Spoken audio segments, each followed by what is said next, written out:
Magandang hapon sa inyo lahat. Ito po si Herbert Curia, author-promoter ng The Bible Evangelization.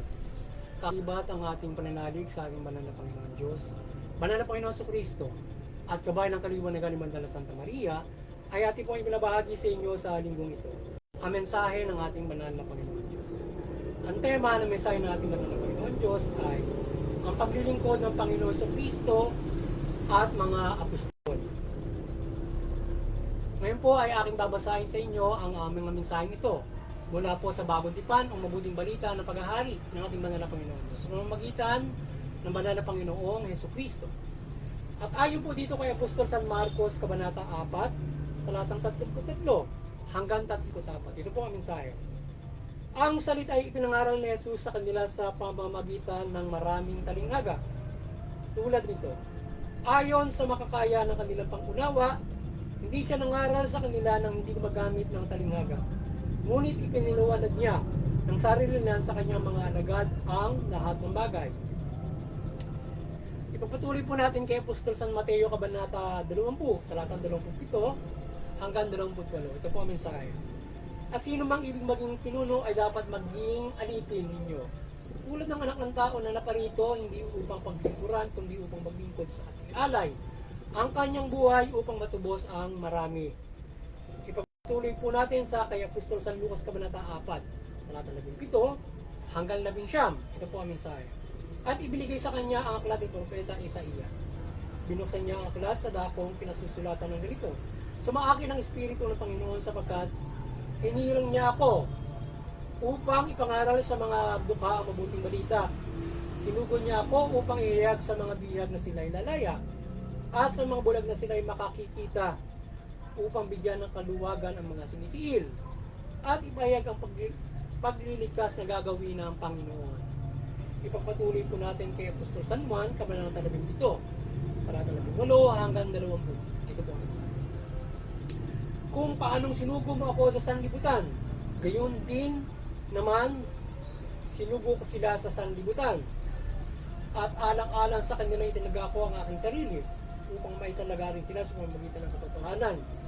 Hindi lamang sila ang dinadalangin ko, kundi pati ang mananalig sa akin dahil sa kanilang pahayag.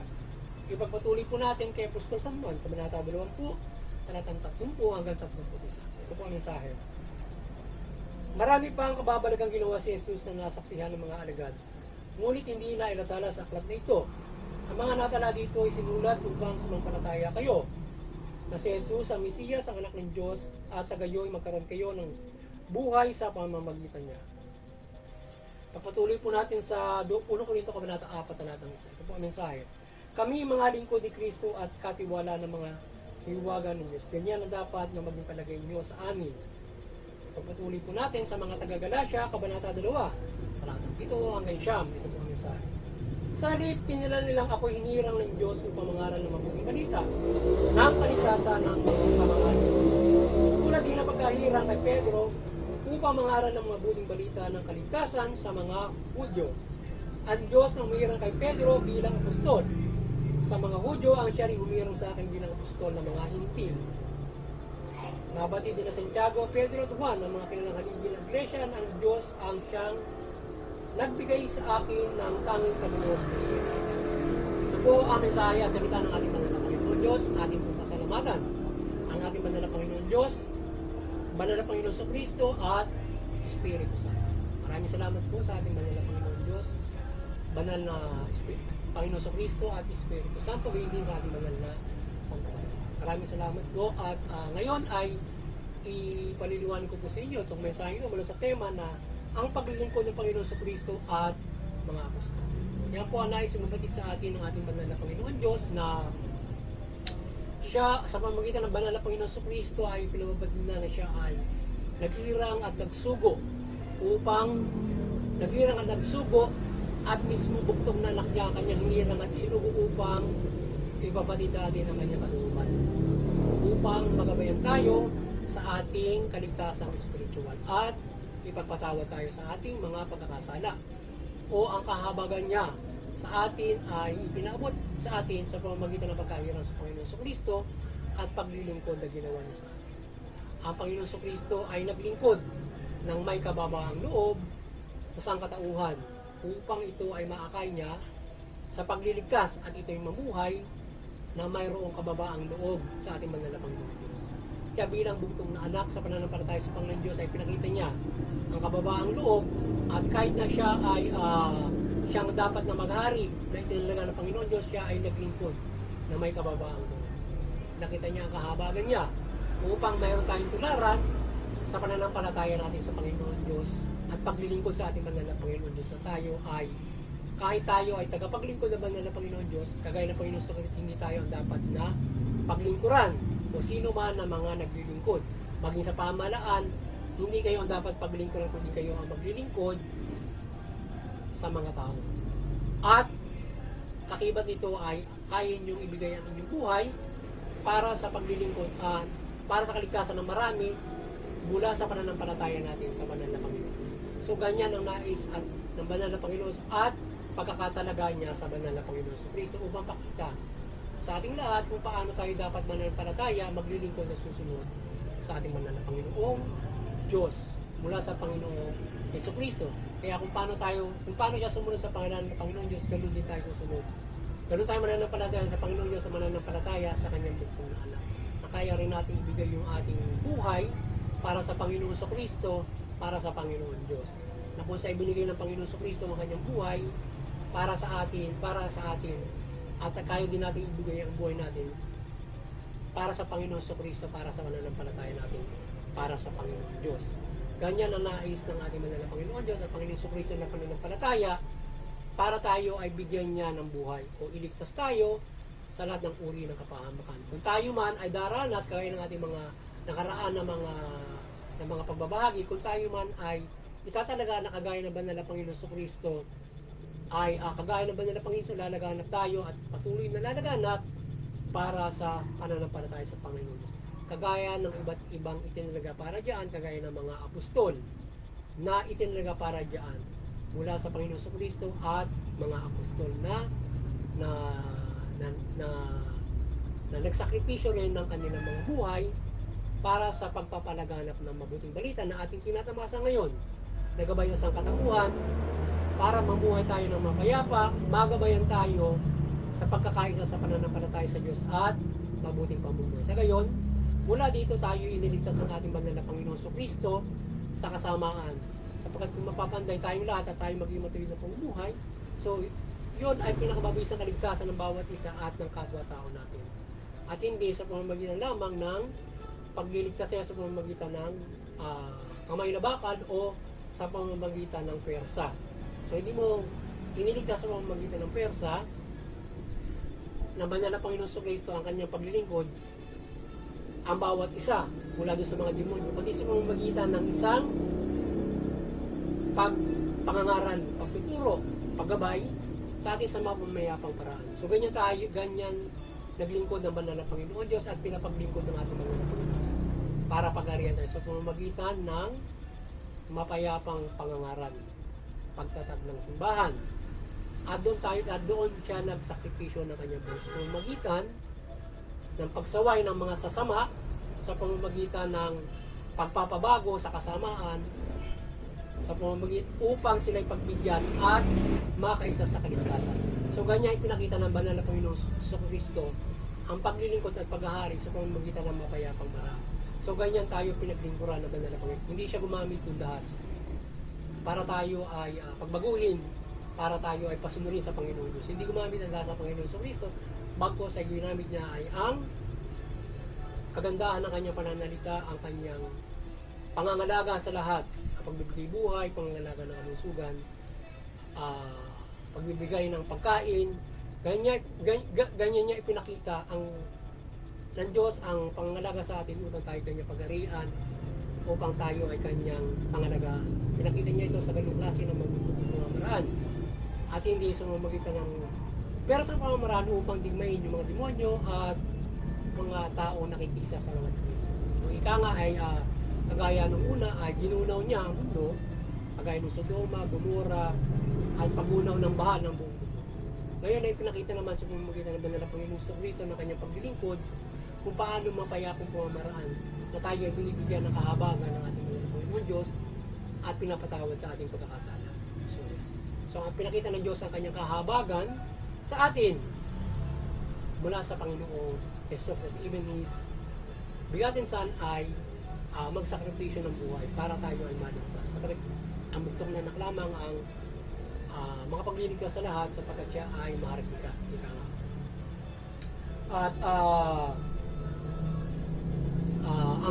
sa pamamagitan ng Panginoon sa Kristo bilang hinirang ng Panginoon Diyos, siya ay nagkalagari ng mga apostol para patuloy, para siya mapapalagapin niya, para palaganapin yung mabubuhay. At kagaya niya, ang mga apostol ay nagtiis, nagsakripisyo para palaganapin ang mabubuhay. At gayon din sila ay naglingkod na mayroong nabinigyan ng kapangyarihan ng Panginoon Diyos para makagabay na mayroong panghihimala at mga paggawa ng kamamalagan ang mga apostol, gayon din ang ating banal na Panginoon Hesus Kristo. Gayon man hindi ganoon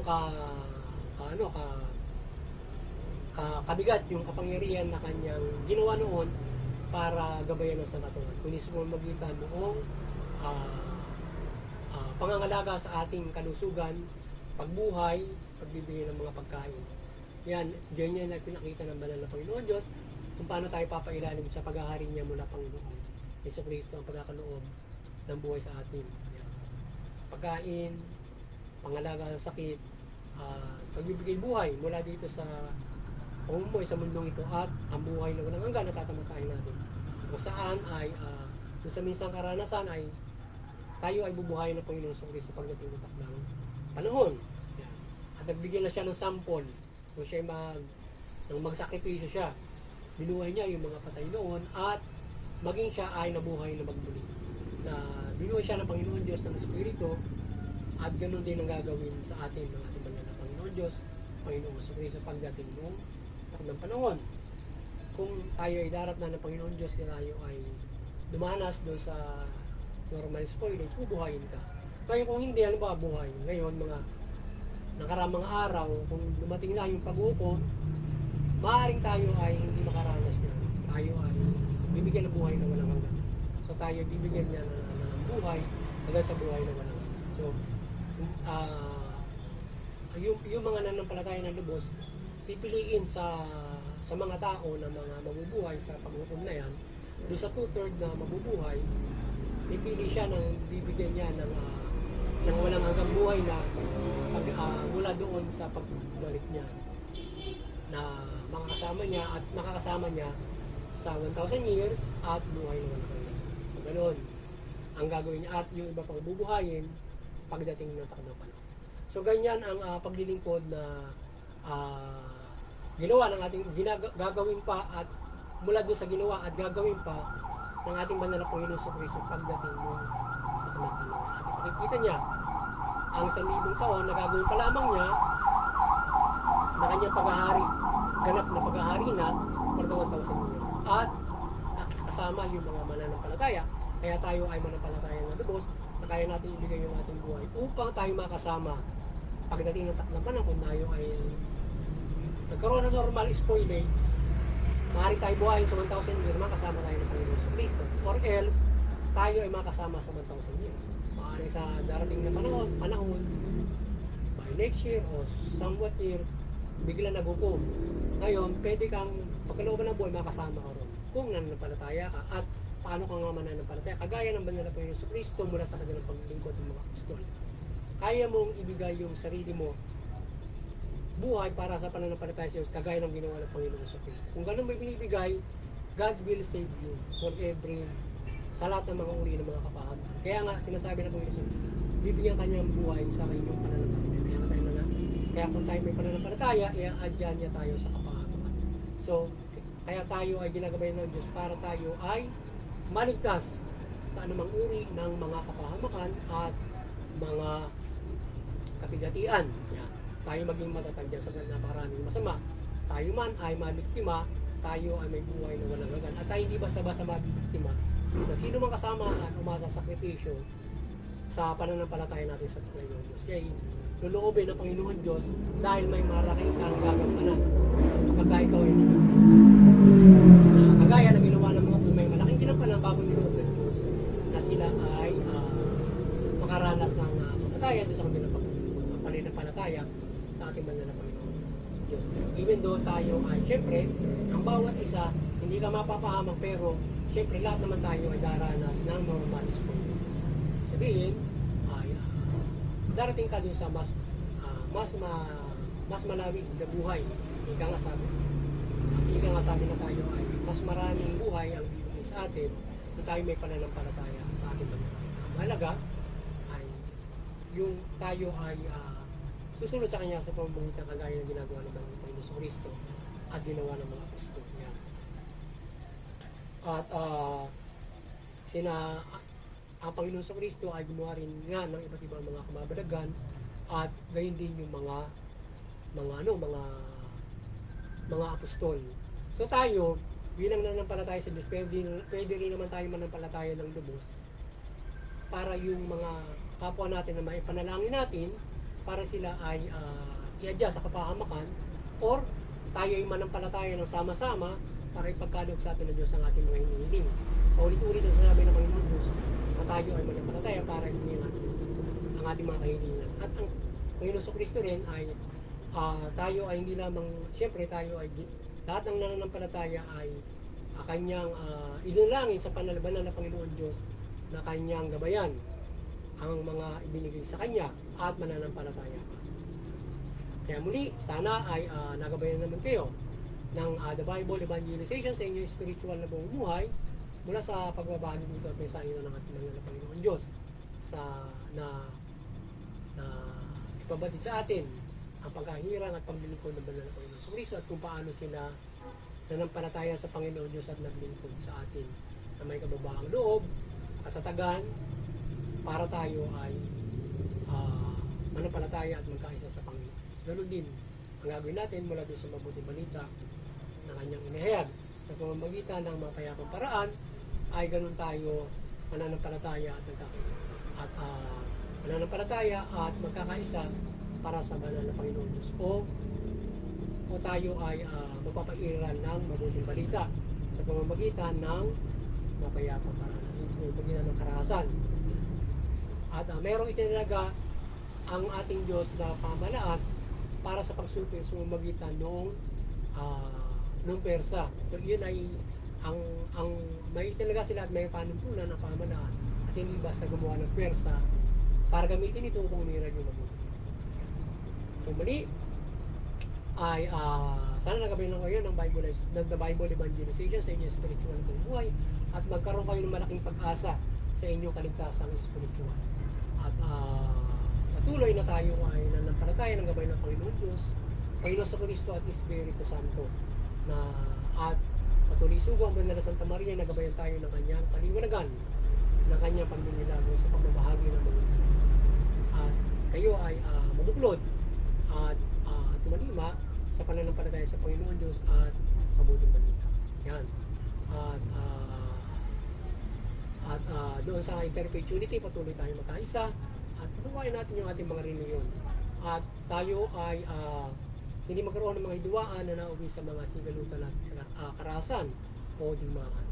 Bagkos ay makagabay ang bawat mga reliyon sa bawat mga iba't ibang mga grupo, organisasyon na hinipi bawat mga bansa at nagkakaisa ang mga bansa.